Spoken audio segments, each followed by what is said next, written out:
Rayong house fire kills 7, including 3 children. Rayong, 7 people, including 3 young children, were killed when a fire destroyed their home early Thursday morning. Police and rescuers were alerted at around 2:20 a.m. to a housing estate in the Pradu, Muang district, according to Pol Lieutenant Kal Chakrat Tawarat of Muang Rayong Police. A municipal fire truck was dispatched, but by the time firefighters arrived, house number 6616 was engulfed in flames, which had already spread to 3 neighboring houses. The house where the blaze began was completely destroyed. Inside, officers discovered 7 bodies, 1 man and 3 women aged 29 to 57, along with 3 children under the age of 3. It took firefighters about 30 minutes to bring the blaze under control. Residents of the other damaged homes were hospitalized for smoke inhalation. Muang Rayong District Chief Anyazorn Sankla said the likely cause was an electrical short circuit. The victims appeared to have been sleeping upstairs and tried unsuccessfully to escape.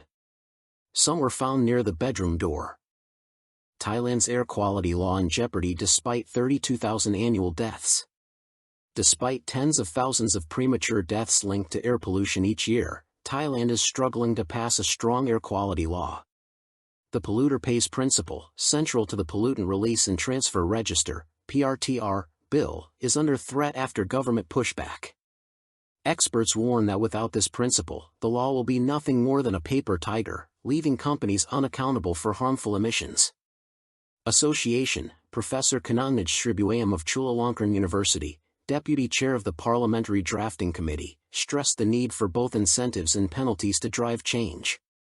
The current draft, which consolidates 7 earlier versions, contains 104 provisions covering management and control of air pollution, citizens' right to clean air, air quality standards, emission prevention and control, creation of enforcement agencies, establishment of an air quality fund to hold businesses accountable, legal penalties under the polluter-pays principle.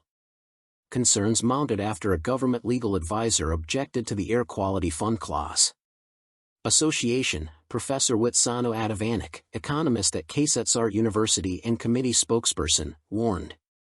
If the fund is removed, air pollution will remain critical, fueling respiratory diseases, cancer, and thousands of premature deaths.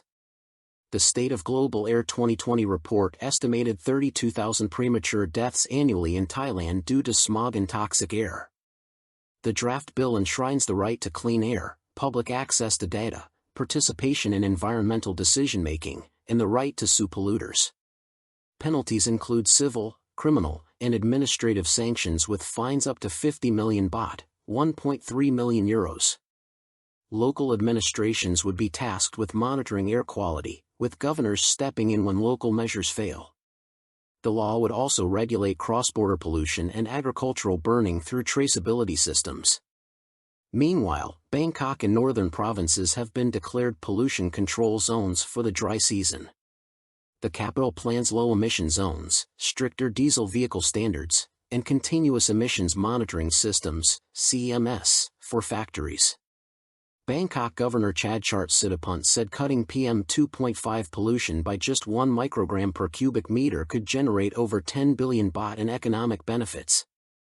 Lost phone mystery in Bangkok leads to discovery of a body. Bangkok, the bizarre case of a lost phone has led police to a body hidden for months in an abandoned building.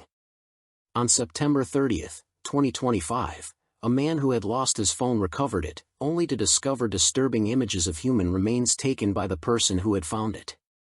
Unable to reach that person again, he posted the case on social media.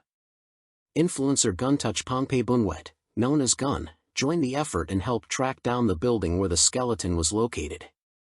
Police identified the man who found the phone as Surayat Base Wongcharoen, 30.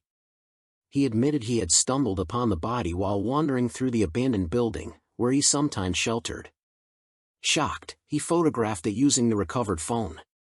Investigators found no inconsistencies in his account, though Base appeared traumatized by the discovery. Forensic teams later identified the remains as La Cam Inbit, 55, from Lampong Province. His ID card was found in a backpack near the body. Experts believe he died 3 to 4 months earlier, though the cause is still under investigation. Police contacted his elder brother, who revealed that the family had lost touch about a year earlier after La moved to Bangkok for work.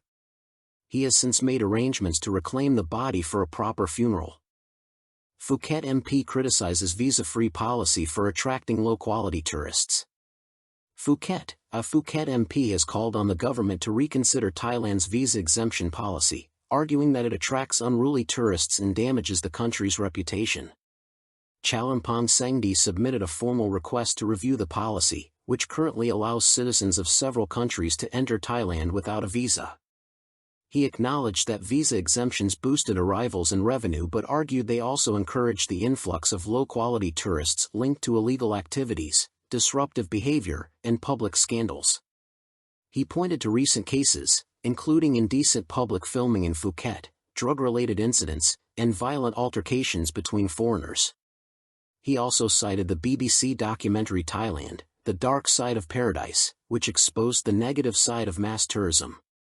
These behaviors damage Thailand's global image, especially in key destinations like Phuket, Pattaya, and Chiang Mai, Chalampong said. He urged the new Prime Minister to implement stricter entry measures and better screening to attract higher-quality visitors who contribute positively to local communities. He also warned that some foreigners posing as tourists were working illegally or engaging in illicit activities, further harming Thai citizens. Tourism should support local businesses and communities. But with these low-quality tourists, the damage outweighs the benefits, he said. The visa exemption policy must be reviewed before Thailand suffers irreversible losses. This debate comes at a sensitive time, as Thailand faces a downturn in tourism and what the finance minister has described as an economy on the brink.